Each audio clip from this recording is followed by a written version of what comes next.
덮여주는 것이 굉장히 중요하고요.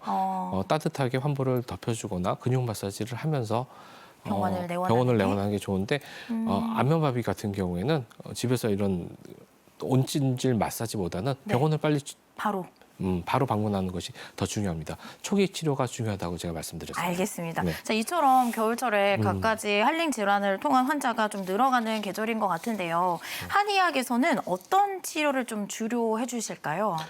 네, 무엇보다도 한의학에서는 면역력 강화하는 것을 우선으로 합니다. 한의학에서 이제 한량 질환을 치료할 때는 원인 환자가 왔을 때 환자마다 다 체질이 다르고 한량 질환의 증상이 다르지 않겠습니까? 네. 거기에 따라서 이제 맞춤형 진단을 한 다음에 진단에 따른 어떤 맞춤형 치료를 합니다. 우선 한약도 제공하고요. 뭐 한약을 제공할 때는 말씀드렸듯이 이분의 체질이 차면은 따뜻한 약을, 따뜻하면은 찬 약을 주고 증상이 차면은 열을 내리고 뜨거우면은 찬 약을 줘서 이제 치료를 하게 되고요. 그 외에도 더불어서 이제 말했듯이 경혈을 자극하는 침, 순환을 자극해 줄 수 있는 약침, 그리고 뜸, 부항 등을 종합적으로 이용해서 몸을 따뜻하게 하고 면역력을 높여주는 쪽으로 우리가 이제 안의학에서는 치료를 접근하게 됩니다. 네, 면역이 아무래도 좀 중요한 것 같은데 이렇게 면역력을 높이기 위해서 또 이렇게 긴 겨울을 나기 위해서 보약을 이제 한지에 드시는 분들이 많이 있는데요. 겨울철에 몸보신을 위한 보약 추천해 주실 만한 것들이 있을까요? 그래 보약은 네. 어떤 분들은 이런 얘기를 하죠. 봄 가을에 보약을 먹는 때다라고 맞아요. 이제 그런 편견들이 있는데 그거는 잘못된 고정관념이죠.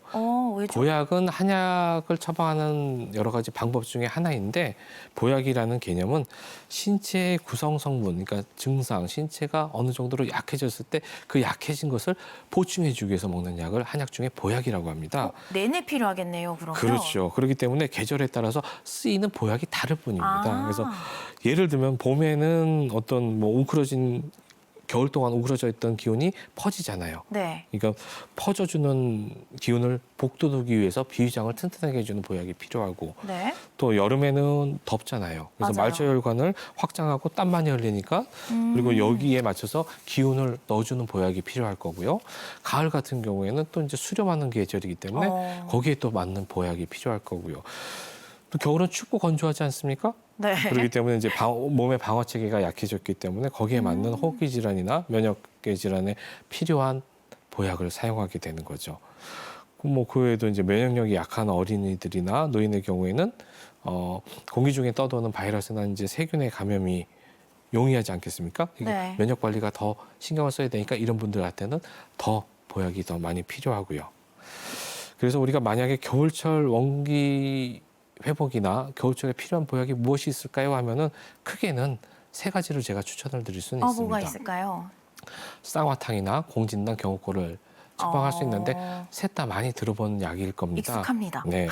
그래서 만약에 오한이나 몸살 같은 초기 감기 증상이 겨울 내내 유지가 된다. 추위에 노출이 됐을 때 이런 증상들이 있다. 이러면 쌍화탕을 복용하시는 것이 좋고 네. 만성 피로나 노화, 과로 등으로 인해서 체력이 좀 저하가 심하다. 아니면 아까 어린이나 노인들처럼 면역력이 좀 떨어져 있다. 이럴 경우에는 경옥고나 공진단을 드시는 것이 좋습니다.